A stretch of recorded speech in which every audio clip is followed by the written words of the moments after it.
कैस बिन अलमलुआ अभी एक लड़का था जब वो लैलातु अलआमरिया से शदीद मोहब्बत करता था। इसे इस मोहब्बत का यकीन इसी दिन हो गया था जब उसने स्कूल में इस पर नजरें डाली थीं।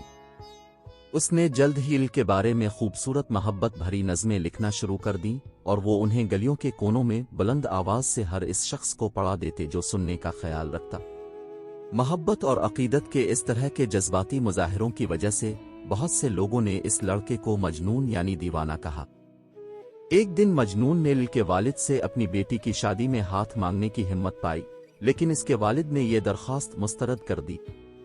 इस तरह की शादी, वालिद ने इस्तिदलाल किया, सिर्फ एक स्कैंडल का सबब बनेगी। इसकी बेटी के लिए यह मुनासिब नहीं होगा कि वो ऐसे शख्स से शादी करे जिसे हर कोई पागल कहता है।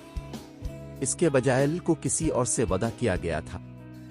मजनून गम से निढाल हो गया और अपना घर और खानदान छोड़कर बियाबान में गायब हो गया। उसने जंगली जानवरों के दरमियान तन्हाई की एक दुखी जिंदगी गुजारी, अपनी प्यारी लिल के लिए नज़में लिखने में अपने दिन गुजारे। लिल को मजबूर किया गया कि वो किसी और शख्स से शादी कर ले, और अगरचे वो इससे मोहब्बत नहीं करती थी क्योंकि इसका दिल अभी तक मजनून का था, वो एक वफादार बीवी रही।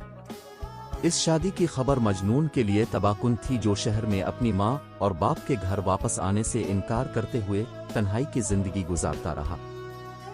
मजनून की माँ और बाप अपने बेटे को बहुत याद करते थे और हर रोज उसकी बहिफाजत घर वापसी के लिए तरसते थे। वो इसके लिए बाग के निचले हिस्से में इस उम्मीद पर खाना छोड़ देते थे कि एक दिन वो सहरा से उनके पास वापस आएगा। लेकिन मजनून बियाबान में रहा, तन्हाई में अपनी शायरी लिखता रहा, किसी एक नफस से बात नहीं की। मजनून ने अपना सारा वक्त अकेले गुजारा, सिर्फ जंगल के जानवरों से घिरा हुआ था जो उसके गिर्द जमा होते थे और सहरा की लंबी रातों में इसकी हिफाजत करते थे। इसे अक्सर मुसाफिरों ने देखा जो उसे शहर की तरफ जाते हुए गुजरते थे। मुसाफिरों का कहना था कि मजनून ने अपने दिन खुद को शायरी सुनाते और रेत में लंबी छड़ी से लिखते हुए गुजारे। उन्होंने कहा कि वो वाकई टूटे हुए दिल के साथ पागलपन की तरफ धकेल दिया गया था। कई साल बाद मजनून के वालिद और वालिदा दोनों का इंतकाल हो गया। अपने वालिदैन के तई अपनी अकीदत को जानते हुए लिल ने मजनून को उनके इंतकाल का पैगाम भेजने का तहैया कर लिया। आखिरकार उसे एक बूढ़ा आदमी मिला जिसने दावा किया कि मजनून को सहरा में देखा है। बहुत मिन्नतें करने और मिन्नत करने के बाद बूढ़ा आदमी अगली बार अपने सफर पर रवाना होने पर एक पैगाम देने पर राजी हो गया। एक दिन बूढ़ा आदमी मजनून के साथ सहरा में रास्ता उबूर करने लगा। वहां उसने संजीदगी के साथ मजनून के वालिदैन की मौत की खबर सुनाई और वो गवाही देने पर मजबूर हुए कि ये नौजवान शायर के लिए कितना बड़ा धचका था। पछतावे और नुकसान से मगलूब होकर मजनून ने खुद को दुनिया से बिल्कुल अलग कर लिया और अपनी मौत तक सहरा में रहने का अहद किया। कुछ साल बाद लिल के शौहर का इंतकाल हो गया।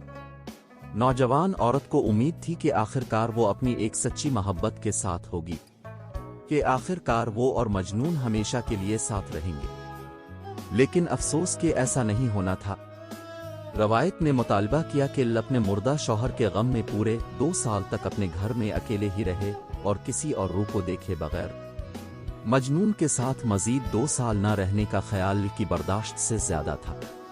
वो जिंदगी भर के लिए जुदा हो चुके थे और 2 साल की तन्हाई, 2 साल और महबूब को देखे बगैर नौजवान औरत को जिंदगी से दस्तबरदार होने के लिए काफी था। लिल टूटे हुए दिल की वजह से अपने घर में अकेली मर गई और मजनून को दोबारा कभी नहीं देखा। लिल की मौत की खबर बियाबान में मजनून तक पहुंची।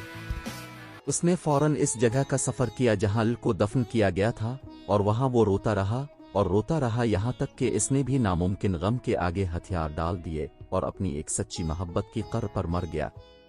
मैं इन दीवारों, लिल की दीवारों के पास से गुजरता हूं और इस दीवार को चूमो।